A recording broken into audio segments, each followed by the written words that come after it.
ఇది లేదు, ఇది మత విరోధం అనేది లేదు.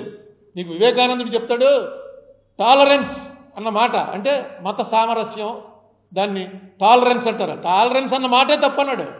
టాలరెన్స్ నువ్వెవడో టాలరేట్ చేయడానికి, అవతల మతాలను మేము సహిస్తున్నామండి, నువ్వెవడో సహించడానికి, అక్కడే నీ ఈగో బయటపడుతుంది. టాలరెన్స్ కాదు, యాక్సెప్టెన్స్. యాక్సెప్టెన్స్ అని చెప్పు. We have accepted every religion.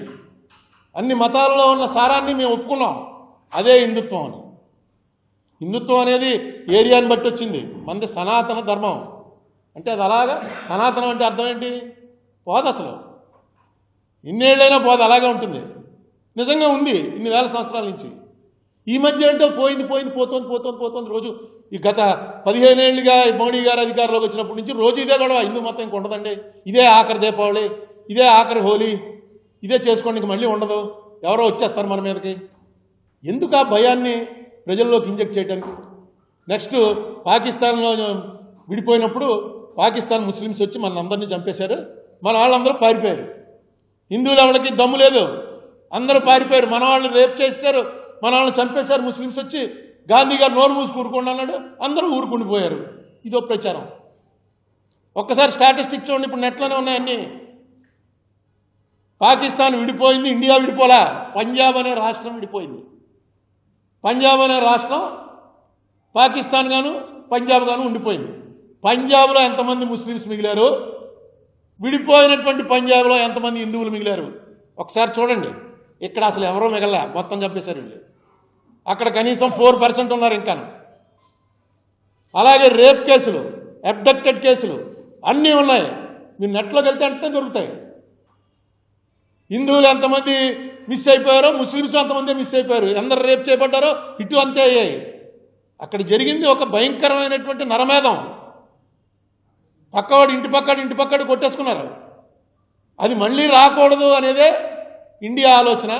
అది ఎప్పుడు బతికుండాలనేదే పాకిస్తాన్ ఆలోచన. ఎందుకంటే పాకిస్తాన్కి ఇంక డెవలప్మెంట్ లేదు. వాళ్ళకి ఎంతసేపు హిందువులు కొట్టేస్తారు, మన వచ్చి జాగ్రత్త అని అలా మిలిటరీ రూల్లోనే రన్ అవుతున్నారు వాళ్ళు. మనకి ఇప్పుడు అది పెట్టే ప్రయత్నం చేస్తున్నారు. 140 కోట్లని ఉన్నాం మనం, 30 కోట్లు లేని వాళ్ళు ఎప్పుడైనా మన వచ్చి ఏం కొడతారు? అసలు ఎన్నిసార్లు చెప్పాను నేను, వాళ్ళ బడ్జెట్ ఏంటి, మన బడ్జెట్ ఏంటి, మన పెర్ క్యాపిటా ఇన్కమ్ ఏంటి, మన జీడిపి ఏంటి, మన లెవెల్ ఏంటి? అసలు పాకిస్తాన్ చూసి భయపెట్టే పరిస్థితి ఇక్కడ తీసుకొస్తున్నారు ఈవేళ. మాటికి ముస్లింలు అంటే ఎక్కడి నుంచో వచ్చారు. ఎక్కడి నుంచి వచ్చారు? ఇక్కడ మన వాళ్ళే. నీ ముత్తాత బ్రదరు ఇస్లాంలోకి పోయాడు. అలాగే మన పక్కన ఎవరినైతే గుళ్ళోకి రానివ్వలేదో వాళ్ళందరూ ఇస్లాంలో కొందరు పోయారు, క్రిస్టియానిటీలో కొందరు పోయారు. బాగుంది, అందులో ఉన్నారు. నీకేంటి నష్టం? ఇవాళ ఏ పరిస్థితి తీసుకొస్తున్నారంటే మళ్ళీ ప్రపంచవ్యాప్తంగా మన సోఫియా ఖురేషిని పెట్టారు. సోఫియా ఖురేషిని తీసుకొచ్చి పక్కన కూర్చోబెట్టుకు చెప్పారు. ఆ సోఫియా ఖురేషి ఎవర్రా అని చూశాను నేను. చూస్తే ఈవిడ భార్య, ఈవిడ భర్త తాజుద్దీన్, ఆయన కల్నల్ ఇండియన్ మిలిటరీలో. ఈవిడ తండ్రి కాదు, తాత ఝాన్సీ లక్ష్మీబాయి చేసినప్పుడు పోరాటంలో ప్రధానమైనటువంటి సైన్యాధికారి పాత్ర వహించిన కుటుంబం ఇది. ఝాన్సీ లక్ష్మీబాయి ఆర్మీలో ఉన్నటువంటి ముస్లిం కుటుంబం. ఇవన్నీ బయటికి రాకూడదు అని అలా పక్కన పెట్టేసి మనమే అనుకుని, లేదు ఈ గొడవ బ్రిటిష్ వాళ్ళు పెట్టిన తర్వాతే వచ్చింది. ఈవేళ దాన్ని బీజేపీ వారు రాజకీయ కారణాల కోసం ప్రోత్సహిస్తున్నప్పుడు అర్థమైంది ఏంటి?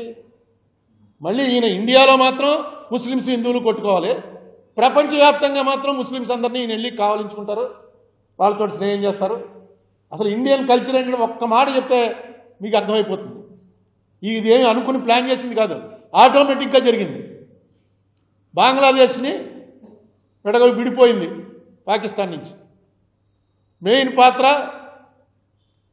అమెరికా వ్యతిరేకం చేసినా సరే ఇందిరాగాంధీ రష్యా సహాయంతో పాకిస్తాన్లో డైరెక్ట్గా వెళ్ళి ఆక్యుపై చేసి ముజిబుర్ రహమాన్కి అప్పచెప్పేశారు. అప్పటికి మేమంతా పెద్దవాళ్ళు అయ్యాం. మాకు రేడియో న్యూస్ తెలిసేంత వయసు ఉంది, పేపర్ చదివేంత వయసు ఉంది. ఆ వేళ లిస్టు చూడండి. ఇండియన్ ఎయిర్ ఫోర్స్ మెయిన్ పాత్ర వహించింది. ఇండియన్ ఎయిర్ ఫోర్స్ డైరెక్ట్గా ఆ ఫ్లైట్స్ని చూసే పాకిస్తాన్ ఆర్మీ వాళ్ళు పైనుంచి, ఎప్పుడు 72లో పైనుంచి విమానాలు వచ్చేస్తున్నాయి, ఇండియన్ విమానాలు అనేటప్పటికి భయపడిపోయి బంకర్స్లో దూరిపోయి పారిపోయారు.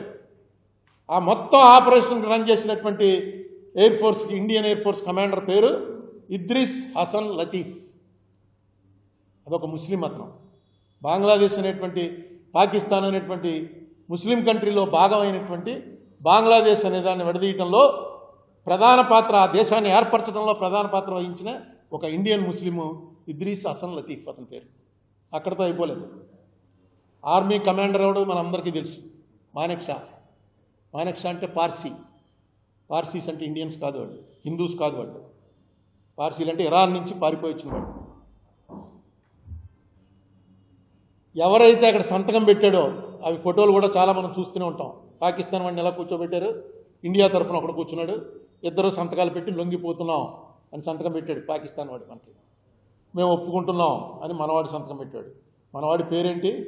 జగ్జిత్ సింగ్ అరోరా, సిక్కు. ఈ యాక్చువల్గా ఈ లొంగిపోవడం ఇదంతా కూడా నెగోషియేట్ చేసినటువంటి మెయిన్ ఆఫీసర్ ఎవరంటే జనరల్ అతను, who has negotiated this entire deal. అతని పేరు జేఎఫ్ఆర్ జాకబ్. ఇది ఇండియా. ఇవాళ ప్రపంచంలో ఇండియాని ఎవడో కూడా ఇది ఈ కంట్రీలో ఈ తప్పులు ఉన్నాయి, మత ఛాందస్మైన కంట్రీ అని అనుకోవడానికి వీలు లేని పరిస్థితి తీసుకురావడానికి ఇదేమి ప్లాన్ చేసి పెట్టింది కాదు. అప్పుడేమీ గొడవలు లేవు. యాదృచ్ఛికంగా జరిగిన దాంట్లో టాప్ పొజిషన్స్లో ఉన్న వాళ్ళందరూ అన్ని మతాల వాళ్ళు, ప్రపంచంలో ఉన్నటువంటి అన్ని ముఖ్యమైనటువంటి మతాల వాళ్ళు టాప్ లెవెల్లో ఉన్నారు. ఈ మెసేజ్ చూడగానే అర్థమవుతుంది. ఓ పక్కన అదేమో ఇస్లామిక్ కంట్రీ, ఇంకో పక్కన ఇది సెక్యులర్. సెక్యులర్ అంటే అదే. అలాంటి దాన్ని మనం ఏ పరిస్థితి తీసుకొస్తున్నాం అంటే అనవసరమైనటువంటిది. ఈవేళ రష్యాతో కలిశారు. రష్యాతో కలవటం ఇది ఈవేళ వీళ్ళు కలిసింది కాదు, ఎప్పటి నుంచో రష్యాతో మనకు స్నేహ సంబంధాలే ఉన్నాయి. మాట్లాడండి, రష్యాతో మాట్లాడండి, అమెరికాతో మాట్లాడండి, చైనాతో మాట్లాడండి. ఇండియాలో మాత్రం ఇలా ప్రవర్తిస్తూ బయట బాగానే చేయొచ్చు మనం మ్యాజిక్ అనుకుంటే అది పొరపాటు. అది బయట మ్యాజిక్ అలా జరగదు. ఎందుకంటే మీరు గొడవ పెట్టుకుంటున్నటువంటి మతాలు క్రిస్టియన్స్ ప్రపంచవ్యాప్తంగా 220 కోట్ల మంది ఉన్నారు. ముస్లిమ్స్ ప్రపంచవ్యాప్తంగా 160 కోట్ల మంది ఉన్నారు. అసలు మతమే లేదనేవాళ్ళు 110 కోట్ల మంది ఉన్నారు. మనం 100 కోట్లు ఉన్నాం. మన చుట్టూ ఉన్నటువంటి ముస్లిం కంట్రీసే. మనం ఇక్కడ మాత్రం లోపలేనండి ముస్లిమ్స్ని వేధింపు, బయటికి వెళ్తే మన ముస్లిమ్స్ అందరినీ కావలించుకుంటా ఉంటే అది ఆగేది కాదు. ప్రపంచం చిన్నది అయిపోయింది, చిన్న పల్లెటూరు అయిపోయింది. ఎక్కడ ఏం జరిగినా సరే ఈ కమ్యూనికేషన్స్ పెరిగిపోవటం వల్ల వెంటనే తెలిసిపోతుంది ఎక్కడేం జరిగినా. ఈవేళ మీ పాలసీ ఏంటి? నేను అందుకే అడిగాను.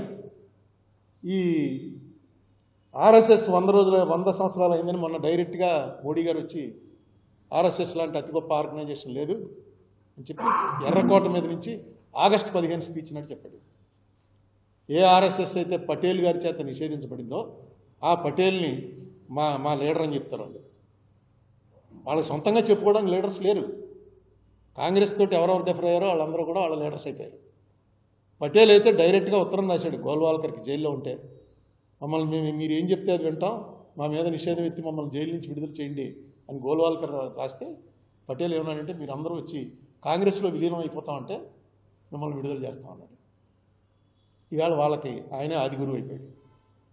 ఎందుకంటే నెహ్రూకి ఆయనకి పడదట, పటేల్కి. ఇది ఎక్కడ కూడా ఎవరికి తెలియదు. నెహ్రూకి పటేల్కి, నెహ్రూ పటేల్ది ఇంత బుక్ ఉంది వాళ్ళ కరస్పాండెన్స్. నెహ్రూ సోషలిస్టు, అతను క్యాపిటలిస్టు. వాళ్ళ గొడవ అది. వాళ్ళకి సరిహద్దు ఆటల గొడవ లేకపోతే పొలంలో ఏటి గొడవలో కాదు. ఆయన క్యాపిటలిస్టిక్ ప్యాటర్న్ ఆఫ్ సొసైటీ మంచిది ఈ దేశానికి అన్నాడు ఆయన. కాదు, సోషలిస్టిక్ ప్యాటర్న్ సొసైటీ మంచిది అన్నాడు నెహ్రూ.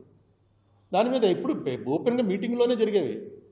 పటేల్ ఆయన కన్నా 10 ఏళ్ళు పెద్దాడు, ఊరికో నీకేం తెలుసు కుర్రాడు అనేవాడు. ఈయనేమో మీకు ప్రపంచం తెలియదు, నువ్వు ఎక్కడే ఉండిపోయి నీకు తెలియదు అని ఆయన అనేవాడు. ఇద్దరికి గొడవట. అందుకని పటేల్ వీళ్ళకి లీడర్ అయిపోయాడు. ఈ మధ్య పివి నరసింహరావుని కూడా వాళ్ళ లీడర్ చేసుకోవడానికి ట్రై చేస్తున్నారు. అందుకే ఈ లెటర్ చదవండి, ఇది మొత్తం ఆయన ఇచ్చిన స్పీచ్ చదవండి, మీకు తెలుస్తుంది పివి నరసింహరావు. ఈ నేపథ్యంలో నేను ఈవేళ ప్రెస్ మీట్ పెట్టిన ప్రధాన కారణం ఏంటంటే, ఏవైతే మీరందరూ ఇక్కడ ఆంధ్రాలో నా ఉద్దేశంలో ఎప్పటికీ కూడా బీజేపీ నార్త్లో బలపడినట్టు బలపడదు. ఎందుకంటే మనకి ఆరాధ్య దైవం భద్రాద్రి రాముడు, అయోధ్య రాముడు కాదు. అయోధ్య రాముడు గొడవలు వ్యవహారం అరణ్యవాసం పోవటం అదిను. భద్రాద్రి రాముడు రామదాసు గుడి కడితే తానీషా కల్లో కనబడ్డాడు. సెక్యులర్ రాముడు మన రాముడు తానీషా కనబడి చెప్పాడు విడుదల చేశారా నువ్వు అని. రామదాస్ గోలెట్టాడు, నేను ఇంత చేసి జైల్లో పడి నన్ను దెబ్బలు కొడుతుంటే దాన్ని కొరడాలు ఎట్టి కొడుతుంటే నాకు కనబడకుండా నువ్వు వెళ్ళి తానీషాకి కనబడతావా? మన కథ అది. మనకెప్పుడూ లేదు, ఇప్పుడు కూడా నిజాం నవాబే పట్టుకుని వెళ్ళేవాడు. మీకు తెలుసో తెలీదో, నిజాం నవాబు నుంచి స్టార్ట్ అయింది భద్రాచలంకి పట్టు వస్త్రాలు పట్టుకుని వెళ్ళటం అనేది. తర్వాత ఆంధ్రప్రదేశ్ సీఎం దాన్ని కంటిన్యూ చేశాడు. తర్వాత ఇంకో విషయం, టిప్పు సుల్తాన్ మొత్తం ఎంతమంది హిందువులు నరికేసాడు, అంతమంది నరికేసాడు. ఒక్కసారి మీరు ఇప్పుడే ఇది అయిపోగానే గూగుల్లోకి వెళ్ళి టిప్పు సుల్తాన్ శృంగేరి మఠ్ అని కొట్టండి. మనందరికీ శృంగేరి మఠం, ఇక్కడ ఉన్న హిందువులందరికీ మనకి శంకరాచార్య స్థాపించినటువంటి శృంగేరి మఠమే ఇన్స్ట్రక్షన్స్ ఇచ్చేది. ఇప్పుడంటే అన్ని చాలా మఠాలు వచ్చాయి, ఒకటే మఠం ఉండేది శృంగేరి మఠం. ఆ శృంగేరి మఠాన్ని రాజకీయంగా దాడులు జరిగినప్పుడు మరాఠాస్ అంటే పేష్వాల రాజ్యం చేస్తూ మరాఠాస్ వచ్చి దండయాత్ర చేసి శృంగేరి మఠం మొత్తం బదలగొట్టేశారు. తుక్కు చేసి వెళ్ళిపోయారు. వెళ్ళిపోతే ఇతను వెళ్ళి టిప్పు సుల్తాన్ అక్కడ రాజ్యం వెళ్ళి మళ్ళీ శృంగేరి మఠాన్ని కట్టించి, అప్పుడు భారతీ తీర్థస్వామి ఎవరో తీర్థస్వామి ఒక ఆయన ఉండేవాడు, అది కూడా పేరు కూడా అందులో ఉంది చూడండి, కట్టించి అన్నిటికన్నా ఏంటంటే ముస్లిమ్స్ అల్లాని తప్ప ఇంకెవరిని దేవుడిగా ఒప్పుకోరు. అల్లా ఒక్కడే దేవుడు. మిగతా సూర్యచంద్రులను పూజిస్తారు, మీరు అగ్నిని పూజిస్తారు, నీళ్ళని పూజిస్తారని మన నటకారం చేస్తుంటారు. మాకు అల్లా ఒక్కడే దేవుడని. అందుకే వాళ్ళు వేరే అక్కడ దర్గాలకు కూడా వాళ్ళు వెళ్ళరు, మనం వెళ్తాం. కానీ అది వాళ్ళ కాన్సెప్ట్. అటువంటిది ఒక శాసనం రాయించాడు టిప్పు సుల్తాన్. ఏమనంటే, సాక్షాత్తు ఈ మనిషి దేవుడి అంశతో వచ్చాడు. ఎవరో శృంగేరి మఠాధిపతి. అవగానే ఒకసారి ఇంట్రెస్ట్ ఉన్న వాళ్ళు చూడండి. ఇవన్నీ కూడా ఏంటి, రాజకీయపరమైనటువంటి యుద్ధాలని మతపరమైన యుద్ధాలుగా మారుస్తున్నారు. మార్చి మనలో మనకి గొడవలు పెట్టేటువంటి ప్రయత్నాలు చేస్తున్నారు. ఆ ప్రయత్నాలని ఈవేళ ఎందుకంటే రిలవెంట్ ఇది కాబట్టి, December 6th కాబట్టి, అందరూ మర్చిపోయినా మన రాజమండ్రిలో మనం మర్చిపోలేం కాబట్టి నేను ఒకసారి మీకు చెప్తున్నాను. మనకి ఇంత చేసి ఇప్పుడు బ్రహ్మాండంగా ఉంది పరిపాలన. వేళ ఏదో కృష్ణకుమార్ ఏదో పంపాడు, ఏంటది, బొంబాయి నుంచో ఢిల్లీ నుంచో సముద్రంలో దుబాయ్కి వేసేస్తున్నట్ట. మీరు చూసారా? అది సముద్రంలోంచి దుబాయ్కి వేస్తున్నట్ట. ఒక వీడియో పెట్టాడు ఒక ఆయన, పెట్టి దాంట్లో గ్రాఫిక్స్ అన్నీ పెట్టాడు. అంటే మనం సముద్రంలో వెళ్తుంటే ఇలా అద్దంలో చూస్తే తిమింగలాలు, చేపలు అన్నీ కనబడుతుంటాయి ఆ ట్రైన్లో వెళ్తుంటే. మనకు నిద్ర వచ్చిందనుకోండి, అలా ఆటోమేటిక్గా ఆ సీటు పక్క కింద అయిపోతుంటాయి. ఏ సీటుకి ఆ సీటు ఎంత టెంపరేచర్ కావాలంటే అంత టెంపరేచర్ పెట్టుకోవచ్చు. ఎలా వర్ణించాడంటే దాన్ని, నాకు నిజంగా ఇలా వచ్చేసిందా టెక్నాలజీ. మన కింద నుంచి వెళ్తూ చేపలు చూసుకుంటూ వెళ్ళాలంటే ఇంకెవడో విమానం ఎక్కుతాడు. సముద్రం మధ్యలోంచి వెళ్ళడం ఉన్నాయి, చాలా చోట్ల ఉన్నాయి. కానీ టన్నల్ ఉంటుంది, టన్నల్లోంచి వెళ్ళిపోతుంది. ఏంట్రా అని చెప్పి ఏఏలో చూశాను. చూస్తే వాడు క్లియర్గా రాశాడు, ఇది మీరు అడిగింది ప్రస్తుతం జరుగుతున్న ప్రచారం గురించి అడిగారు. ఇదంతా కూడా ఉత్తి తప్పు, అబద్ధం. అద్దాల్లోంచి పెట్టడం సమస్య లేదు. అద్దాలు గిద్దలు బద్దలైపోతాయి. కింద వాటర్ ఇంత ఎలాసిటీతో ఉంటుంది. మీరు ఏఏలో దేన్నైనా ఒకసారి అడగండి, తెలుస్తుంది మీకు. ఎందుకు ఈ కథలు ప్రచారం చేస్తున్నారంటే, మోదీ అన్నవాడు ఆయనే చెప్పాడు, నేను మామూలు మనిషిని కాదు, నేను దేవుడిని, నేను బయలాజికల్గా పుట్టలేదు, నేను దేవుడిని అని చెప్పాడు. ఆ ప్రచారంలోకి వచ్చేస్తున్నారు అందరూ, ఇది దేవుడే అన్నట్టు. ఇంత పూర్వం 2000 రూపాయల నోటు వచ్చినప్పుడు ఒకటి గుర్తుందా మీకు? ఆ 2000 రూపాయల నోటు మీద ఒక థ్రెడ్ అంటారు. ఏం థ్రెడ్ అది? సెక్యూరిటీ థ్రెడ్ ఉంది. ఆ థ్రెడ్ ఎక్కడ 2000 రూపాయల నోటు ఉందో శాటిలైట్ ద్వారా మోడీ గారి టేబుల్ మీద తెలిసిపోతుంటాయి. నువ్వు తీసుకెళ్ళి ఒక 1000 నోట్లో 2000 నోట్లో గాడ్రేజ్లో పెట్టేసేవాడు. ఆయన దగ్గర టిక్ టిక్ టిక్ టిక్ కే కే అని చెప్పి రాజనాల సినిమాల్లో వచ్చాయి పూర్వం అని వస్తుంది. రాగానే ఆయన చెప్తాడనమాట, అలా వెళ్ళు నువ్వు పలానా అప్పారావు అనేవాడు ఇంట్లో 2000 నోట్లన్నీ లాగేయండి అని. ఏంటి పెద్ద పెద్ద వాళ్ళు ప్రచారం, రిటైర్డ్ ఐఏఎస్లు, రిటైర్డ్ ఐపీఎస్లు, బాగా చదువుకున్న వాళ్ళు ఇందులోకి వచ్చేస్తున్నారు అందరూ. అది ఏమనుకుంటున్నారంటే వాళ్ళు, ఇదేదో ఈ హిందూ ధర్మ పరిరక్షణ అనేది జరిగితే మనకు ఏదో చాలా గొప్ప ఉపకారం చేస్తున్నాడు మోడీ. ఈ ధర్మాన్ని ఎవడో పరిరక్షించలేడు, ఈ ధర్మాన్ని ఎవడో కాపాడలేడు, ఈ ధర్మాన్ని ఎవడో పుట్టించలేడు. ఎందుకంటే ఇది సనాతన ధర్మం. ఈ ధర్మం అలా కొనసాగుతున్నటువంటి ప్రపంచంలో ఎందుకు నేను ఒప్పుకుంటున్నానంటే, మిగతావేవి ఆగలేదు. మిగతావి కాల పరీక్ష కాగలా పోయాయి. మీకు నిజంగా ముస్లిం రాజులు వచ్చి 500-600 సంవత్సరాలు పరిపాలించిన తర్వాత ఇంకా ఇంతమంది ఎందుకు మిగిలిపోయాం? మన వాళ్ళంతా ధైర్యవంతులను, వెళ్ళిన వాళ్ళంతా కూడా ఏమీ తెలియక. అలాగే వీళ్ళు వైట్స్ వచ్చి దాదాపు 300 సంవత్సరాలు పరిపాలించిన తర్వాత ఇంకా మిగిలిపోయింటే మనం అంతా మహాధైర్యమా? మన కొట్టేసి జాయిన్ అవ్వమని అవ్వలేదా? దీన్ని ఈ నమ్మకాన్ని ఎవడో పాడు చేయలేడు. పాడు చేయడం అంటే ఏమైనా జరిగితే గత 15 ఏళ్ళుగా జరుగుతోంది. బాబరీ మసీద్ కూల్ చేసినప్పటి నుంచి జరుగుతోంది. ఎలాగోలా మైండ్ పొల్యూట్ చేయాలి. ఏమన్నా అంటే నెహ్రూ చేశాడు. మొన్న ఎక్కడో దాన్ని ఏమంటారు, స్టాండప్ కామెడీ అని మధ్య స్టార్ట్ అయింది. హిందీలోను ఇంగ్లీష్లోను వరల్డ్లో అంతా పాపులర్ అవుతుంది, మన ఇండియాలో కూడా పాపులర్ అవుతుంది. మొన్న ఎక్కడో స్టాండప్ కామెడీ కూడా చూశాను. అందులో వాడు చెప్తున్నాడు, కొంచెం తెలుగులో చెప్తాను మీకు. ఏం చెప్తున్నాడంటే, రామనారాయణ లేకపోతే కృష్ణ కుమారో వాడో అమెరికాలో ఉంటున్నాడు. ఉండేవాడు వాళ్ళ తాలూకు వాళ్ళ తండ్రి కొత్తపేటలో ఉంటాడు. వాడి తండ్రి పేరు అప్పారావు. తండ్రి అప్పారావుకి వాడు ప్రతి నెల ఒక $500 పంపుతున్నాడు. వాడు $500 పంపేటప్పటికి $500 వచ్చి కొత్తపేటలో పలానా అప్పారావు అనేవాడి అకౌంట్లో పడాలి. అది ఏమైంది, ఆ కొత్తపేట రావులపాలెం దగ్గర కొత్తపేటకి అతను పంపుతుంటే స్టేట్ బ్యాంక్ ఆఫ్ ఇండియా వాళ్ళు రాజమండ్రి కొత్తపేటలో అప్పారావు అకౌంట్లో వేసేస్తున్నారు. రాజమండ్రిలో ఒక అప్పారావు ఉన్నాడు, కొత్తపేట ఉంది, ఫారెన్ చెక్ వస్తుంది, దీంట్లో పంపించేస్తున్నారు, ఇది వచ్చేస్తుంది. అక్కడ వాడు ఇది ఆడిట్లో తేలింది.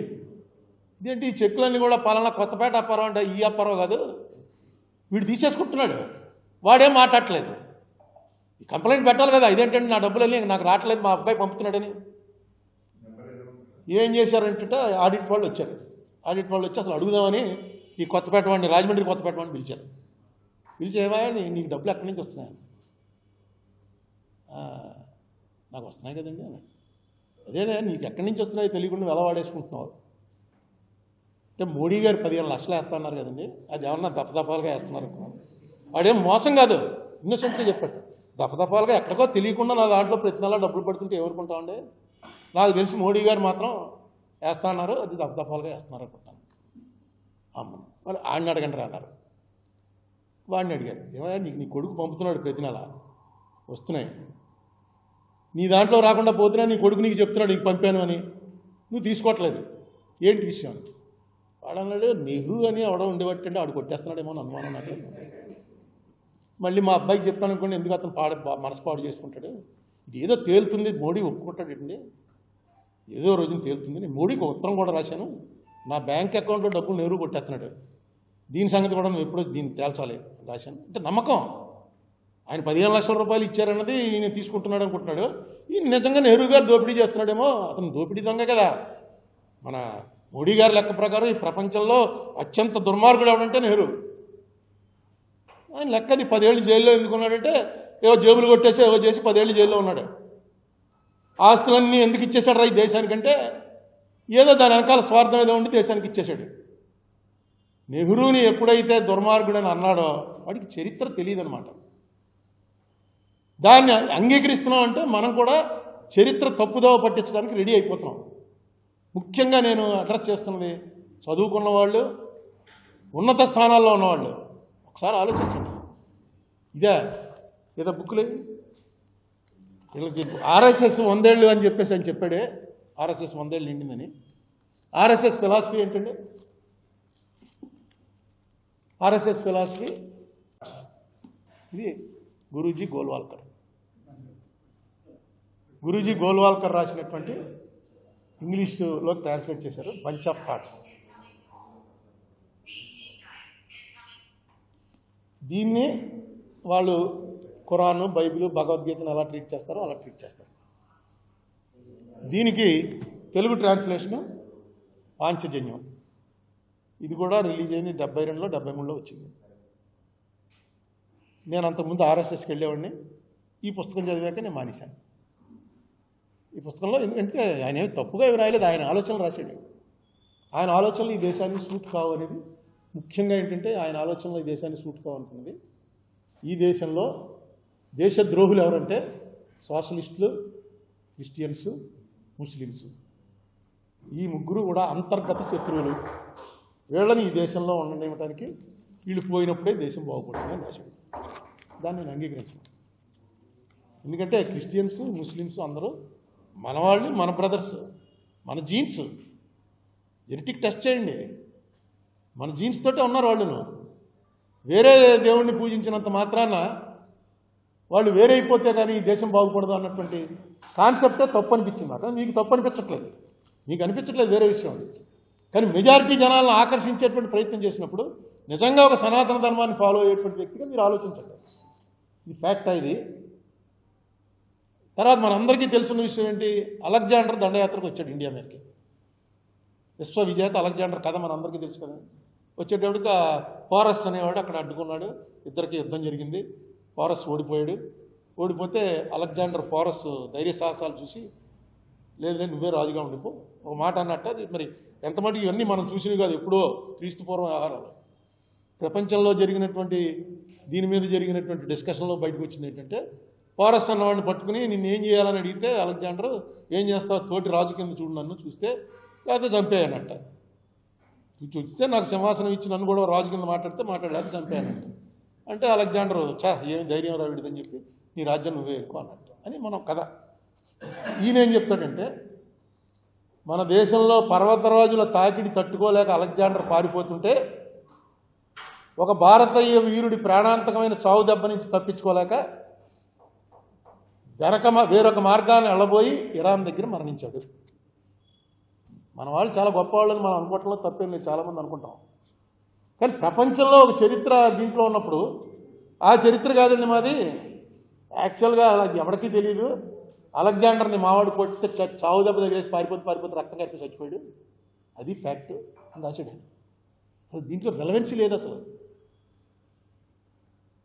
అంటే మనం చాలా గొప్పవాళ్ళం అనేటువంటి ఒక అహంకారాన్ని ఏదైతే పెడుతున్నారో అదే తప్పు అన్నాడు భగవద్గీతలో కృష్ణుడు. అసలు ఆ అహంకారమే నిన్ను చంపేస్తుంది అర్జున. నువ్వే నేను చంపేస్తాను జనాలందరినీ అంటే నువ్వేవడో చంపడానికి. అహంకారం అనేది పక్కన పెట్టు. సైంధవుణ్ణి రేపు సాయంకాలంలోగా చంపకపోతే అని అన్న తర్వాత కృష్ణుడు చెప్తాడు, నీకేం జన పిచ్చి కనుక మీకేంటి, మీరు ఏమనుకుంటున్నారు అసలు, ఏమిటి అహంకారం, రేపు సాయంత్రంలోకి నేను చంపేస్తానని. నిజంగా వాడు ఆ మాట అనకపోతే పొద్దున్నే ఫస్ట్ బాడంతా సైంధవుడిని చంపేయచ్చు. ఈ ప్రతిజ్ఞను పట్టేటప్పటికి దోలు దిగింది మొత్తం, దాచేశారు. ఆఖరణ కృష్ణుడు మళ్ళీ మ్యాజిక్లు చేసి అర్జునుడిని కాపాడుకోగలిగాడు. అలాగే ఇందులో అన్నిటికన్నా బాగా నేను బాధపడ్డది ఏంటంటే, ఈయన రిజర్వేషన్లకు వ్యతిరేకం. 10 ఏళ్లే ఉంచమన్నాడు అంబేద్కర్, 10 ఏళ్ళు దాటిన తర్వాత కూడా ఉంచడం కరెక్ట్ కాదు అని క్లియర్గా చెప్పాడు ఆయన. తర్వాత ఆంగ్ల భాషకు వ్యతిరేకం. హిందీ అసలు సంస్కృతం మన రాజ్య భాష అయితే సంస్కృతం ఈ మధ్య చలామణిలో లేదు కాబట్టి సంస్కృతం వచ్చే వరకు హిందీని మనం రాజ్యభాషగా అంగీకరించాలి అన్నది ఆయన పుస్తకంలో రాశాడు. తర్వాత స్త్రీలకి సమానమైనటువంటి ప్రతిపత్తి ఇవ్వాలన్నది తప్పు. ఇది ఒక కొత్త ఆలోచన మొదలెడుతున్నారు. మొన్నటిదాకా కులం, మతం, భాష ఇలాంటివన్నీ తెచ్చి ఇప్పుడు లింగతత్వం అనే మరో తత్వాన్ని రెచ్చగొడుతున్నారు. స్త్రీలకు ఇవ్వాలనేటువంటి పద్ధతి తప్పు అని చెప్పాడు. హిందువుకి మాతృగర్భంలోనే సంస్కారం లభిస్తుంది. అంటే మనం తల్లి కడుపులో ఉండగానే మనకి సంస్కారం వచ్చేసింది. మనందరం హిందువులే కదా, మనందరికీ మనకి ఎవరికి గుర్తులేదు. తల్లి కడుపు ఏంటి చిన్నప్పుడే గుర్తులేదు, ఏదో ఇంట్లో చెప్పుకుంటుంటే ఏంటం తప్ప ఓహో అలా చేసేవాడిని అని పుట్టినప్పుడు ఎవరికి గుర్తుండదు. కానీ మనకు మాతృగర్భంలోనే హిందువుకు మొదటి సంస్కారం లభిస్తుంది. చివరన అతని దేహం అగ్నిజ్వాలకు ఆహుతైనప్పుడు లభిస్తుంది ఏంటి సంస్కారం. హిందువును హిందువుగా తీర్చిదిద్దేందుకు షోడశ సంస్కారాలు ఉన్నాయి. నిజానికి మాతృగర్భం నుంచి వెలవడక ముందే మనం హిందువులుగా జన్మిస్తాం. ఇతరుల విషయానికి వస్తే వారు ఊరు పేరు లేని మానవ జీవిగా ఈ ప్రపంచంలో జన్మిస్తారు. అటుపైన సుంతి చేస్తే ముస్లింగాను, జ్ఞానస్నానం చేస్తే క్రైస్తవులుగాను మారుతారు. ఇది రాశారు. నేను అంగీకరించను. ఎందుకంటే ఈ క్రిస్టియన్స్ ముస్లిమ్స్ ఎవరున్నారో వాళ్ళ ముత్తాతల తాతలకు వెళ్తే వాళ్ళందరూ కూడా మనవాళ్ళే. వాళ్ళు మాతృగర్భంలోంచి షోడశ సంస్కారంలోంచో పుట్టారు. పుట్టిన తర్వాత ఇక్కడ బాగాలేదు అని చెప్పి అందులో పోయారు. ఎందుకు బాగాలేదు, ఏం తప్పు చేసాం, ఆ తప్పు సరిదిద్దుకుందామని చూడాలి. కానీ ఈ లాజిక్ ఉండదు ఇది. తర్వాత అన్నిటికన్నా ఇదేంటంటే సినిమా నటీనటులు చాలా దారుణంగా రాశాడు. అగాధమైన అవినీతిలో పొరలాడడానికి పేరుపడ్డ సినిమా నటీనటులు మన సాంస్కృతిక రాయవార వర్గాలుగా ఉండేంత వరకు ఈ దేశం దిగజారిపోయింది. పరిపాలన చేస్తున్నారు కదా. సినిమా యాక్టర్స్ అన్నవాడు అసలు పాలిటిక్స్లో రాకూడదన్నాడు. ఒక చిన్న కథ ఒకటి రాశాడు ఆయన, ఆ కథ చెప్పి ముగిస్తాను. ఏంటంటే ఒక బ్రిటిష్ ఆఫీసరు వెళ్తున్నట్ట, వెనకాల ఆయన బండి రోజు వెళ్తుండగా ఒక ఇండియన్ ఆఫీసర్ ఎవరో వచ్చి బ్రిటిష్ ఆఫీసర్కి దండం పెట్టి నమస్కారం పెట్టి విష్ చేశాడు. బ్రిటిష్ ఆఫీసర్ వెనకాల ఒక బండి రోజుతో వస్తున్నారు, విష్ చేశాడు. విష్ చేసి వెనకాల బండి రోజుకి కాళ్ళకు నమస్కారం పెట్టేశాడు. పెట్టేస్తే బ్రిటిష్ ఆఫీసర్ అన్నాడు, నువ్వు నాకేమో ఇంత పెద్ద ఆఫీసర్ నాకు జస్ట్ విష్ చేసావు, ఏంటిది వీడియో మా బండి రోజుకి నువ్వు అలా కాళ్ళ మీద పడిపోయేంటి అంటే ఆయన అన్నట్ట, నువ్వు హోదాను బట్టి ఆఫీసర్వి, ఆయన బ్రాహ్మడు, పుట్టుకతోటే పూజ్యనీయుడు ఆయన, అందుకని ఆయన కాళ్ళ మీద పడవలసి వచ్చిందని. బ్రాహ్మడు ఆయన రాసినట్లు అందుకని ఆయన కాళ్ళ మీద పడడం మా సంస్కారం అంటే ఆఫీసర్ వెంటనే బ్రిటిష్ గవర్నమెంట్కి లెటర్ రాశాడు. ఈ సంస్కారాన్ని మనం నిర్మూలించే వరకు, ఇలా బ్రాహ్మణ కాళ్ళ మీద పడే సంస్కారాన్ని నిర్మూలించే వరకు ఈ దేశం మన చేతిలోకి పూర్తిగా రాదు. కాబట్టి వెంటనే దీని విషయం తేల్చండి.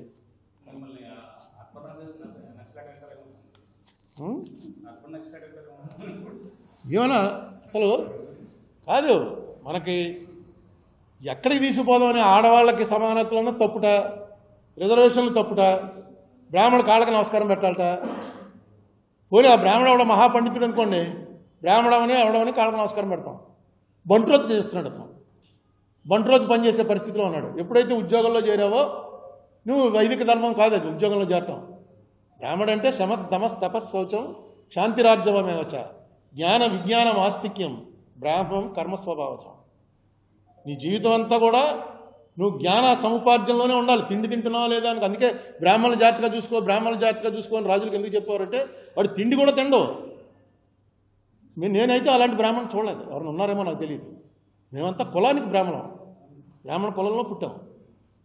ఇప్పుడు ఎవరు చేసినా సరే, ఏ కర్మ చేసినా సరే, వాళ్ళు వ్యాపారాలు చేసుకునే వాళ్ళు ఉన్నారు, ఉద్యోగాలు చేసుకునే వాళ్ళు ఉన్నారు, పౌరోహిత్యం చేసేవాళ్ళు ఉన్నారు, ఆచారాలు చేసేవాళ్ళు ఉన్నారు. తప్ప తినడానికి తిండికి కూడా మేము సంపాదించుకోవడానికి కూర్చునేవాళ్ళు అలా ఉండాలనేది ఇది ఓల్డ్ దీనికి వెళ్తే, ఓల్డ్ కల్చర్కి వెళ్తే. కానీ ఇది మారుతూ వస్తుంది.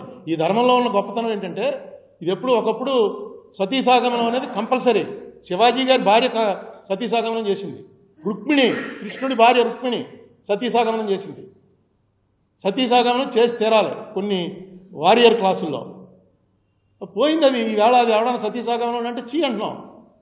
300-400 రాజా రామ్మోహన్ రాయ్కి ముందు గుడి కట్టేవారు. ఎవరైతే సతీ చేసుకుందో ఆవిడ గుడి కట్టేవారు. ఎవరా రాజస్థాన్లో ఆఖరి సతి ఎవరు? జైను ఆఖరి సతి రూప్ కన్వర్ అనే ఒక ఆవిడ చేస్తే ఆవిడ గుడి కట్టారు. ఇప్పుడు గుడి ఉంది, పెద్ద గుడి ఉంది.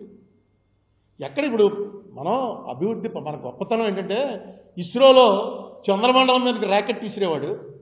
చంద్రమండలం మీదకి ర్యాకెట్ వేసే ఇస్రో చీఫ్ గారు వచ్చి దండం పెట్టి కొబ్బరికాయ కొట్టి ర్యాకెట్ ఆన్ చేస్తాడు. ఈ కొబ్బరికాయ కొట్టడం ఇవన్నీ ప్రకారం చూస్తే చంద్రుడు ఒక దేవుడు, నువ్వేమో ర్యాకెట్ పంపుతున్నావు. ఏంటంటే ఇదే అదే లివింగ్ టుగెదర్ చేస్తున్నారు 4-5 ఏళ్ళు అమెరికాలోనో లండన్లోనో. అబ్బాయి అమ్మాయి పెళ్లి చేసుకుందాం అనుకుంటారు, ఇండియా వస్తారు. ఇండియాలో పెళ్లి చేస్తున్నాం. ఇండియాలో పెళ్లి చేస్తున్నాం, మధ్యలో గుడ్డ కట్టి ఇలా తల మీద చేపెట్టి, అంటే ఆ గుడ్డ తీయగానే ఫస్ట్ టైం చూసుకుంటారనమాట. ఇదేటా వీళ్ళంతా 3-4 ఏళ్ళ నుంచి లివింగ్ టుగెదర్ కదా. ఈ గుడ్డ ఏంటంటే అంతే తమాషా, మనం ఆచారం నిజంగా అంతే. దాన్ని ఎవడో అడ్డు పెట్టడం. అదే ఇదే. అందుకే మిగతా గ్రీకులో పోయింది, చైనాలో పోయింది, అన్ని చోట్ల పోయింది. కానీ ఈ సనాతన ధర్మం ఇండియాలో ఎందుకు కొనసాగుతుందంటే నీ ఇష్టం ఇది, నా ఇష్టం నాది. ప్రజలకి పక్కవాడికి హాని లేనంతకాలం నువ్వు నీ ధర్మాన్ని ఆచరించు. భగవద్గీతలో కృష్ణుడు కూడా అదే చెప్పాడు. నీకేంత గుహ్యతరమయ్యా విమృశ్యైత దశేషణ యథేచ్ఛసి తథాకురు. నేను చెప్పవలసింది చెప్పాను. నేను చెప్పానని చెప్పి నువ్వేం అర్థం చేయక్కలేదు. నువ్వు బాగా ఆలోచించి యథేచ్ఛసి తథాకురు, నీకేం నచ్చితే అది చెయ్యి అన్నాడు. మనకు నచ్చినట్టుగా మనం తప్పు చెయ్యం. ఎందుకంటే జనరల్గా మన జెనెటిక్గా తప్పు చేసి బతకాలనే భావన ఎవరికి ఉండదు. పరిస్థితుల కారణాల వల్ల అవుతాడు. కానీ ఈవేళ మీరు ఎలాంటి అట్మాస్ఫియర్ క్రియేట్ చేస్తున్నారంటే ద్వేషం, వైరం, కక్ష ఇవే ఉంటేనే మేము అధికారంలో కొనసాగలం అనేటువంటి ఒక ఆలోచన ఎప్పుడైతే వచ్చిందో ఇది పెద్దవాళ్ళ నుంచి పుట్టాలి, బాగా చదువుకున్న వాళ్ళ నుంచి వాళ్ళ నుంచి. నేను అందుకే దీని మీద డిస్కషన్కి సోమవీర్రాజు గారే నన్ను పిలిచాడు, నేనేమి ఆయన్ని పిలవాలా. అరే ఆయన కొంచెం బిజీగా ఉంటాడు ఎమ్మెల్సీ కాబట్టి ఆయన ఎప్పుడంటే అప్పుడు. ఈలోపు ఐవైఆర్ కృష్ణారావు గారు అడిగాడు ఏంటయ్యా గొడవ అంటే ఈ 2 కూడా ఆన్లైన్ పంపించాను, 2 బుక్కులు. ఆయన చదివి నాతోటి మన ఇద్దరం కూర్చున్నాము సార్ అన్నాడు. తప్పకుండా కూర్చున్నామండి. తప్పకుండా రావాలి, ఎందుకంటే చర్చ అనేది బుక్ మీద చర్చ. బుక్ మీద ఆయన అభిప్రాయం ఆయన చెప్తాడు, నా అభిప్రాయం నేను చెప్తాను. అందులో ఇది established law of the RSS. Law of the RSS is bunch of thoughts. అంతకు ముందు ఉన్నాయి బుక్కులు. ఓ బుక్లో అయితే జర్మనీలో యూదుల్ని హిట్లర్ ఏదైతే చేశాడో ఇక్కడ ముస్లింలు కూడా అదే చేయాలి అని రాశాడు. ఎవరు? ఇదే గోల్వాల్కర్ గారు. అయితే తర్వాత ఏమన్నారు వాళ్ళు, ఆ బుక్ నేను రాయలేదు, అది సావర్కర్ గారు రాసిందని నేను ట్రాన్స్లేట్ చేశాడు తప్ప ఆయన రాయలేదు అన్నారు. దాని జోలికి వెళ్ళాం మనం. నేను రాయలేదన్నాక మనం ఎందుకు వెళ్తాం? అలాగే ఇది క్రికెట్ ఆట తప్పు అన్నాడు, సినిమా వాళ్ళంతా తప్పు అన్నాడు, రావటం తప్పు అన్నాడు, ఆడవాళ్ళకి సమాన హక్కులేంటి ఈ గొడవ ఏంటి అది చాలా తప్పు అన్నాడు. హిందీయే మన రాజ్యభాష, దేశం అంతా హిందీ ఉండాలి. ఆ తర్వాత ఇంకో ముఖ్య విషయం, అసెంబ్లీలు వద్దన్నాడు ఆయన. ఒకటే దేశం అంతటిని పరిపాలించే ఒకే సభ, పార్లమెంట్ ఎక్కడుందో అది ఉండదు. అదే మోడీ గారి ఐడియా, అక్కడ ఉండాలన్నాడు.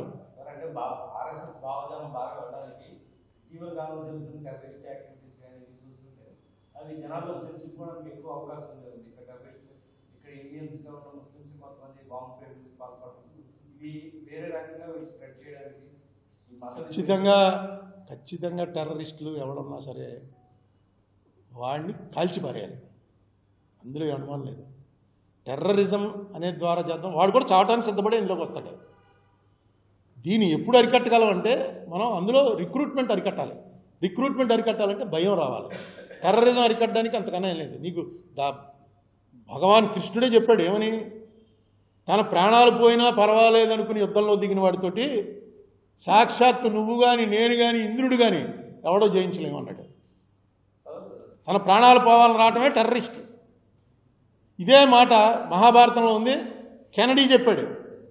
కెనడీ ఏమని చెప్పాడంటే, తనను తను చంపుకోవడానికి సిద్ధపడి ఎవడన్నా నన్ను చంపడానికి కనుక ప్రయత్నిస్తే ఎంత సెక్యూరిటీ ఉన్నా ఎవరో ఆపలేరు. వాడు చంపేసి పారిపోదామంటే ఆపగలరు, కానీ తను చచ్చిపోవడానికి సిద్ధపడి సూసైడ్ బాంబర్స్ వస్తున్నారు, ఎవడో ఏం చేయలేడు. దాని కాన్సెప్ట్లో కొట్టాలంటే ముందు నీకు అభద్రతా భావం రాకూడదు. ఈ దేశంలో ఉన్న ముస్లిమ్స్కి, ఈ దేశంలో ఉన్న క్రిస్టియన్స్కి, ఈ దేశంలో ఉన్న అన్య మతాల వాళ్ళకి ఎప్పుడైతే ఈ దేశంలో నేను భద్రతలో లేనురా అనేటువంటి భావన వచ్చిందో అక్కడి నుంచే పుడతాయి ఈ టెర్రరిజం ఇవన్నీ. ఆ భావన మనం తగ్గించడానికి మనం సిద్ధంగా ఉన్నాం. ఈ దేశ ప్రజలెవడికి ఆ గొడవ లేదు. పొలిటికల్గా వచ్చి ఇంజెక్ట్ చేస్తారు. ఈ చేసే దాంట్లో ఎక్కువ మంది మేధావులు వెళ్ళిపోతున్నారు అందులోకి. అది కారణం అంటే నాకు తెలియట్లేదు, కానీ చాలా తప్పు చేస్తున్నారు. చరిత్ర ఒకసారి చూసుకోండి. ఈ దేశంలో కులాలు మెయిన్. ఇక్కడ కులాల మీద బేస్ అయినదే మన సమాజం. ఈ రోజున మతం మీద నువ్వు పెడుతున్నావు, రేపు కులం మీదకి వస్తుంది. భాష మీద జరిగింది, భాష మీద ఏ లెవెల్లో జరిగిందంటే మతం కూడా కాదు, భాషే ప్రధానం అని చెప్పి మనం ఏదో ముస్లిమ్స్ అంతా ఫెనటిక్స్ అది ఇది అనుకుంటాం. ఏం కాదు. బంగ్లాదేశ్ ఎందుకు విడిపోయింది? పంజాబీ వాళ్ళు, బెంగాలీ వాళ్ళు మేము ఈ పంజాబీ వాళ్ళ ఆధిపత్యం సహించలేము. అక్కడి నుంచి స్టార్ట్ అయింది. జై బొంగ్లా, సోనార్ బొంగ్లా అంతా ముస్లిమ్సే. సో ఇక్కడ నువ్వు ఏదో వాళ్ళు మనుషులకు కావాల్సింది ప్రధానంగా నీ ఇంట్రెస్ట్. ఆ ఇంట్రెస్ట్ కాపాడి వేళ నెహ్రూని తిట్టడం అనేది ఎందుకు తిడుతున్నారంటే నెహ్రూ మనవలు వాళ్ళు ఇంకొన్ని నెహ్రూ అంత దుర్మార్గుడు అయితే మరి అదే కుటుంబానికి చెందినవాడు వరుణ్ గాంధీ మీ పార్టీ ఎందుకు పెట్టుకున్నారు? మేనకా గాంధీని మీరు మంత్రిగా ఎందుకు ఇచ్చారు? నెహ్రూ అదైతేను. కాంగ్రెస్ ఉండకూడదు. ఎందుకంటే కాంగ్రెస్ అనేదానికి మూల పురుషులు ఎవరు? మహాత్మా గాంధీ, జవహర్లాల్ నెహ్రూ, వల్లభాయ్ పటేల్. గాంధీని మనకి ప్రభుత్వం టార్గెట్ చేయదు, పార్టీ టార్గెట్ చేస్తుంది. అదో ఇదనమాట. గాంధీ ఇలా చేశాడు అలా చేశాడు అని. గాంధీ ఎందుకంటే ప్రపంచవ్యాప్తం అయిపోయాడు. గాంధీని ఏమన్నా అంటే ప్రపంచం అంతా తిట్టేస్తుంది. ఎందుకు వచ్చింది ఆ రిస్క్ అని? నెహ్రూ గాంధీ వేరు కాదు. గాంధీయే చెప్పాడు, నన్ను బతికించి ఉంచేది ఇదిగో నెహ్రూ నిరాహార దీక్ష చేస్తుంటే గాంధీ చెప్పాడు, బాబు నువ్వు నిరాహార దీక్షలు అయి చేయకు, అన్నం తిను, నువ్వు బతికొండడం చాలా అవసరం. ఎందుకంటే ఈ దేశంలో మన కల్చర్ ఏంటో ప్రపంచానికి చెప్పగలవాడివి నువ్వు ఒక్కడవే, నువ్వు బతికుండాను. పటేల్కి నెహ్రూకి ఏ గొడవలు లేవు. ఇప్పుడు మేము రాజమండ్రిలో ఒకే పార్టీలో ఉండి ఎంతోమందికి భిన్నాభిప్రాయాలు ఉంటాయి. భిన్నాభిప్రాయాలని వాళ్ళు, ఎందుకంటే వాళ్ళకి లీడర్ లేడు. స్వాతంత్ర పోరాటంలో వాళ్ళది ఏం లేదు, పాత్ర లేదు. సో ఎవరో ఒకరిని తీసుకొచ్చి పటేల్, ఇప్పుడు ఈ మధ్యగా పివి నరసింహారావు బొట్టది పెట్టుకుని పంచికట్టుకుని వెళ్ళేవాడు కాబట్టి పివి నరసింహారావు కూడా మావాడే, పివి నరసింహారావు మావాడే అంటారు. పివి నరసింహారావుతో ఒక చెప్తాను, ఒక ఉదంతం. 1997లోనో 98లోనో నేను ఆయన దిగిపోయిన తర్వాత, 96లో దిగిపోయిన తర్వాత ఎప్పుడు ఢిల్లీ వెళ్ళినా పివి గారిని కలిసేవాడు. ఆయన కూడా నాకు అపాయింట్మెంట్ ఇచ్చేవాడు, చాలాసేపు మాట్లాడేవాడు, చాలా చాలా విషయాలు చర్చించేవాడు. ఆయనతో ఒక రోజు అడిగాను, ఏమండి మీ వాళ్ళందరూ బీజేపీలోకి వెళ్ళిపోతున్నారని అన్నాను. అన్నాడు. ఏడు పంపించేస్తున్నారా బీజేపీలోకి అన్నాను. ఎంత కోపం వచ్చిందంటే ఆయనకి. నేను ఎప్పుడూ పివి గారిని అలా చూడలేదు. ఎందుకన్నాను రా అని ఇవాల్టి కూడా అనుకుంటాను నేను. ఎంత కోపం వచ్చిందంటే ఆయన ఎక్స్ప్రెస్ చేయడు, అలా ఒక నిమిషం ఉండిపోయాడు. అరుణ్ కుమార్ నువ్వు పుస్తకాలు అవి చదువుతావు కదయ్యా, చరిత్ర తెలుసుకుని మాట్లాడాలి. స్వామి రామతీర్థ మా నాయకుడు, మేము వేరే దేశం, అప్పుడు మీ దేశం కాదు, మా పోరాటాలు వేరు. ఒకవైపు నిజాంతో పోరాడడం, ఒకవైపు ఈ మత సామరస్యాన్ని చెడగొట్టాలనుకున్న వాళ్ళతో పోరాడాం. నువ్వు ఈవేళ వచ్చి ఆర్ఎస్ఎస్లో చేరిపోమని నేను పంపిస్తానా? ఆర్ఎస్ఎస్ కాదండి, నేను బీజేపీ అన్నానండి. రెండు ఒకటే. మాట్లాడే ముందు కొంచెం ఆలోచించి మాట్లాడాలి. నేను ఆశ్చర్యపోయాను అని ఇంకా అలా ఉండిపోయాడు. అంటే ఇంక వెళ్ళిపోని.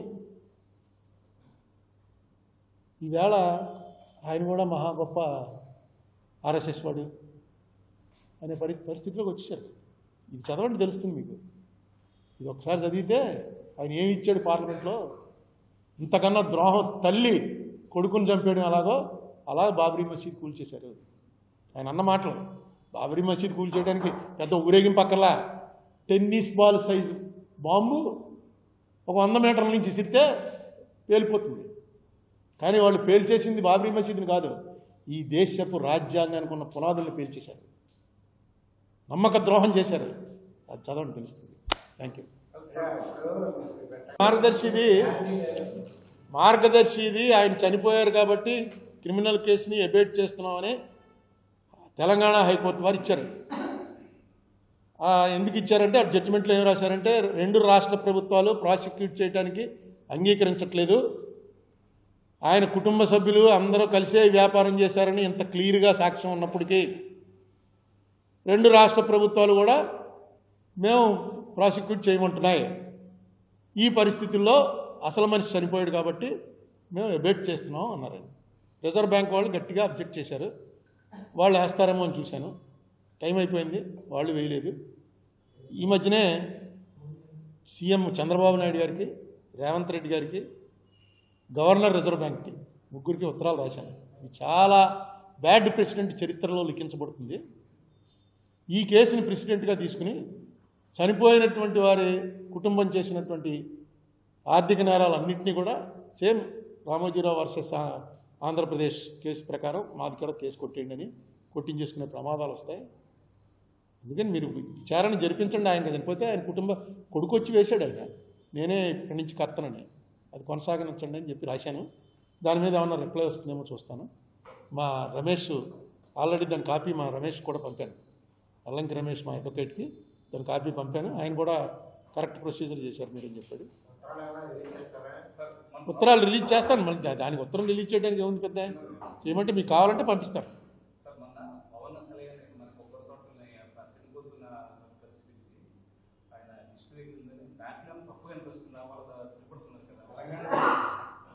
అంటే మామూలుగా మీరు నేను అంటే పెద్ద తప్పేం కాదు, కానీ పవన్ కళ్యాణ్ ఒక ఆల్మోస్ట్ సీఎం అవ్వాల్సిన వాడు, సీఎం అవుతాడేమో అనేటువంటి అనుమానం నాలాటోళ్ళకు ఉంది, అవ్వాలని కోరిక కూడా ఉంది. ఆ స్టేజ్ ఆఫ్ లీడరు, ఆ స్టేటస్లో ఉన్న లీడరు మాట్లాడేటప్పుడు 1-2 సార్లు ఆలోచించాలి. నేను విన్నాను, అంత తెగతి ఆయన మన రాష్ట్రం ఇక్కడ పచ్చగా కనపడడం వల్లనే తెలంగాణది అభివృద్ధి లేదని చూడనప్పుడు విభజన కూడా నిజంగా ఈ రాజకీయ నాయకులు సినిమా యాక్టర్లు వీళ్ళందరూ ఇక్కడ సమస్యని ఒక్కసారి కూడా ఎక్కువ చెప్పలేదు. ఏంటి ఇక్కడ తిండి కూడా లేని వాళ్ళు ఉన్నారని, ఇప్పుడు కూడా 1,00,00,000 మంది తిండి ప్రజలు ఈ ప్రాంతాల గోదావరి జిల్లాలో కూడా ఉన్నారని. మీకు ముంగంటిలో ఒక బ్రాహ్మణ కుటుంబంలో ఒక ఆవిడ ఆకర్షిస్తుంది. ఇండియాలో నెంబర్ 1 వచ్చింది వరిలో. తెలంగాణ నెంబర్ 1 వచ్చింది. రాత్రి నేను న్యూస్లో విన్నాను ఆయన స్పీచ్. నెంబర్ 1 ఈవేళ ఇండియాలో నెంబర్ 1 తెలంగాణ.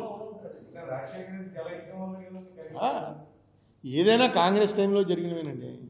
అయితే మీరు చెప్పింది నేను అనేక సార్లు చెప్పాను, మీరు వినలేదు. నేను అనేక సార్లు స్టాటిస్టిక్స్తో సహా చెప్పాను. ఆంధ్ర తెలంగాణ ఈక్వల్గానే డెవలప్ అయ్యాయి. వాటర్ విషయంలో మాత్రం ఇప్పుడు వాటర్ ఎందుకు వాడుకోగలుగుతున్నారంటే ఫ్రీ కరెంట్ కాబట్టి.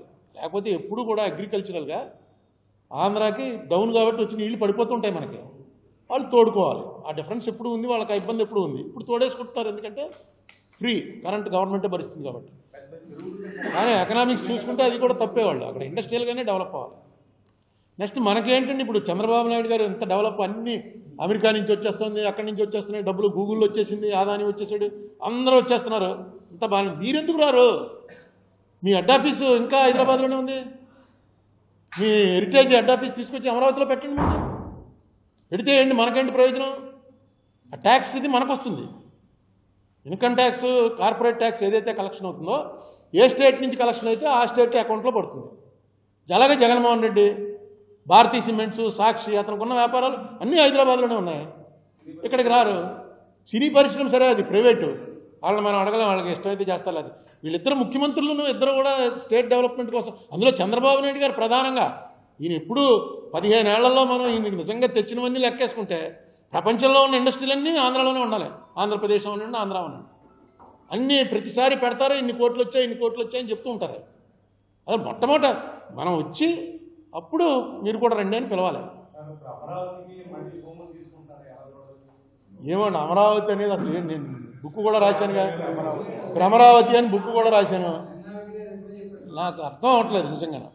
నాకు అమరావతి ఏంటన్నది నాకు ఇప్పటివరకు ఏం చేస్తున్నారు, ఏం జరగబోతుంది అన్నది నాకైతే అర్థం కావట్లేదు. అంటే మోడీ గారు డబ్బులు ఇవ్వడం ఆయన జేబులో డబ్బులు ఏం కాదు. ఇక్కడ ఇచ్చారంటే మొత్తం ప్రపంచం అంతా ఎందుకు ఇవ్వట్లేదు స్పెషల్ కేటగిరీ స్టేటస్? ఇక్కడ ఇస్తే దీనికన్నా ముందు నుంచి డిమాండ్ ఉంది. బీహార్ ఉంది, రాజస్థాన్ ఉంది, మధ్యప్రదేశ్ ఉంది. ఎక్కడి నుంచి వాళ్ళకి ఏం చెప్పాలి? అందుకే దీనికి ఏదో డబ్బులు ఇస్తాం, ఆ డబ్బులు ఇస్తాం అంటారు. అది ఇవ్వరు. ఏ రూపాయి ఇచ్చినా పార్లమెంట్ ఆమోదించాలి. అక్కడ పార్లమెంట్ ఆమోదించే ముందు మొత్తం రికార్డులు పెట్టిన తర్వాత ఏ దేశానికి ఎంత ఇచ్చారు, ఏ రాష్ట్రానికి ఎంత ఇచ్చారో క్లియర్గా రాయాలి. అక్కడ దీనికి ఒక పద్ధతి ఉంది. ఊరికే పిఎంకి సంబంధించిన పిఎం రిలీఫ్ ఫండ్ ఇలాంటివేవో ఆయన సంతకం పెట్టి ఇచ్చేయచ్చు. కానీ దేశం ఉన్నటువంటి ఆర్థిక వనరులను ఖర్చు పెట్టడంలో ₹1 ఇచ్చినా సరే దానికి ఎలా ఇవ్వాలి అన్న దాని మీద చాలా ఇది జరుగుతుంది. మోడీ గారి టైంలో కాబట్టి అడిగేవాళ్ళు లేడు కాబట్టి వాళ్ళకి ఎలా కావాలంటే అలా రాయించుకుని ఇచ్చేస్తుంటారు. అది కూడా ఆంధ్రాకి నేను అనుకోవడం చంద్రబాబు నాయుడు మీద మోడీ గారిది, చంద్రబాబు నాయుడు గారిది కేవలం రాజకీయ స్నేహమే తప్ప వాళ్ళ మనస్సులు ఎప్పుడూ కలవవు. ఎందుకంటే వీళ్ళిద్దరూ ఒకళ్ళనొకళ్ళు చాలా తీవ్రంగా అవమానించుకున్నారు. ఒక ప్రధానమంత్రి స్థాయి మర్చిపోయి ఆయన రాజమండ్రి మీటింగ్లో ఏం మాట్లాడాడో మీరు అందరికీ గుర్తుంది. ఒక ముఖ్యమంత్రి స్థాయి మర్చిపోయి సాక్షాత్ అసెంబ్లీలో చంద్రబాబు నాయుడు గారు మోడీ గురించి, మోడీ భార్య గురించి ఏమన్నారో. అందుకని వీళ్ళది వేళ అవసరం.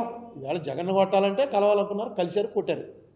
ఇది ఎంతకాలం కొనసాగుతుంది అన్నది చూడాలి.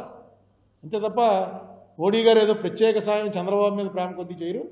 నెక్స్ట్ మొన్న బీహార్ ఎలక్షన్ గెలిచిన తర్వాత వాళ్ళకి కాన్ఫిడెన్స్ వచ్చేస్తుంది చంద్రబాబు నాయుడు గారు విత్డ్రా అవ్వడానికి. లేకపోతే కొంచెం వాజ్పేయి టైంలో కొంత ఉండేది ఏంటంటే చంద్రబాబు తప్పుకుంటే ఏమవుతుంది గవర్నమెంట్ అని. ఇప్పుడు ఆ లెక్క కూడా లేదు. చంద్రబాబు తప్పుకుంటే గవర్నమెంట్ ఏమవుతుంది?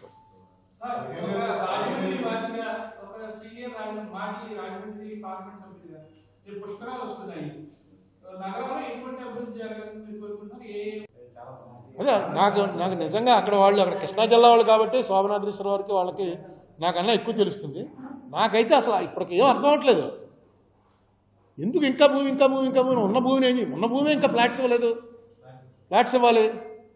నా నిజంగా చెప్తున్నాను. ఏదో పట్టుకుంది ఇదొక దాన్ని ఏమంటారు, దాని మీద పిచ్చప్రేమ వచ్చేస్తుంది. వాడు యాసిడ్లు అయిపోసేస్తుంటారు చూడు. యాసిడ్ పోసేవాడు వాడిది ఏంటి, వాడు ఒక పిచ్చప్రేమ వచ్చేసి ఈ నాకే దక్కాలి తప్ప ఇంకెవరికి దక్కకూడదు అన్నప్పుడు నిన్ను అది ఒప్పుకోవట్లేదంటే యాసిడ్ పోసేస్తుంటారు. అదే సైకియాట్రీ ప్రాబ్లం. అలాంటిది ఏమన్నా వచ్చిందా ఏంటి నాకు అర్థం అవ్వట్లేదు. ఎందుకు ఈ వాళ్ళు వద్దు మర్రో అంటున్నారు అక్కడ. నేను వెళ్ళలేదు, ఎందుకంటే వాళ్ళు ఎవరికి నేనంటే పెద్ద ఇష్టం ఉండదు. భ్రమరావతి బుక్ రాశాను కదా, కానీ భ్రమరావతిలో రాసిందే జరుగుతోంది. అక్కడ రాజధాని పెట్టడానికి నేను వ్యతిరేకం కాదు, ఎప్పుడూ వ్యతిరేకించలే. భూసేకరణ అన్నది అన్ని వేల ఎకరాలు అనవసరమని. ఎందుకంటే హైదరాబాద్లో ఇన్నేళ్ళు ఉండి లెక్క నేను ఇచ్చాను కదా, మీకు అందరికీ పంపించాను, గుర్తుందా?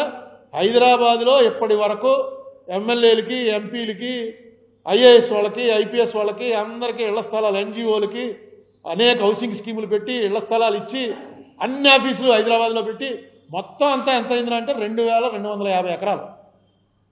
2250 ఎకరాల్లో నిజాం టైం నుంచి రాజధానిగా ఉన్నది అక్కడ ఉంది. మనకేమో అసలు 30,000 సరిపోదు, 50,000 సరిపోదు, 70,000 సరిపోదు. అక్కడ ఎక్కడి నుంచి వస్తారు జనం? ఒకసారి కొట్టండి నాపిడా అని కొట్టండి ఒకసారి నెట్లో, నాపిడా మయన్మార్. దాని పేరు ఏంటంటే గోస్ట్ క్యాపిటల్. మయన్మార్లో ఇలాగే కట్టారు. బర్మాలో మిలిటరీ గవర్నమెంట్ రాగానే కొత్త క్యాపిటల్ కట్టారు, రంగూన్ నుంచి తీసేసి. నాపిడా దాని పేరు. ఇప్పటికి అక్కడ 5 స్టార్ హోటల్స్ పెద్ద పెద్దవన్నీ కట్టారు. ఎవడో రాకపోతే స్టార్ హోటల్లో ఏముంటుంది, అందులోకి ఎవడో ఒకటి తీసి మొత్తం వీడియోలు తీసి పెట్టాడు. గోస్ట్ క్యాపిటల్ 10 వే లైను, 10 రోడ్లు అనమాట. ఒకటి సైకిల్ వేసుకుని వెళ్తున్నాడు, తీశారు ఇది 10 వే లైన్ అని.